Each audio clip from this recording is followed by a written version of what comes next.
This is a huge change in the Hollywood revenue chain.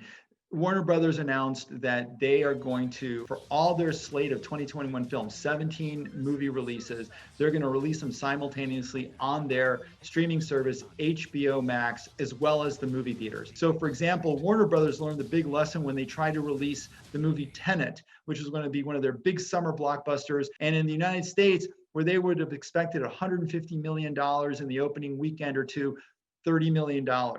Overall, the movie grossed about $300 million worldwide, but it's a big lesson for Warner Brothers. And so by going to the streaming business, they're looking at a new competitive landscape. The loser in this whole equation are the movie theater chains. One of the major issues is that we know that the movie theaters had to close. They reopened with limited capacity. They've had to reclose again recently, and most of them are on the verge of bankruptcy. Big open movie theater openings are still going to be somewhat limited, certainly in the first quarter. Maybe it'll improve in the second quarter. So what was interesting is that the head of AMC actually called the head of Warner Brothers Studios, because they had agreed when Warner Brothers releases Wonder Woman 1984 on Christmas Day, the theaters agreed that they could release it also on HBO Max.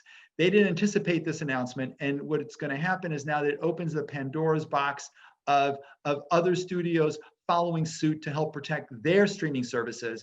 And at the end, when you open Pandora's box, it's very difficult to close it, even though Warner Brothers has stated when they made the announcement that this is really for 2020-21 alone, not going forward. But we'll have to see. Ordinarily, adding 245,000 jobs during normal economic time is a great month, but you saw a 60% drop in jobs added from last month to 245,000 jobs. So the unemployment rate ticked down to 6.7%. And the bigger issue is that now 40% of those unemployed have been unemployed for 6 months or longer.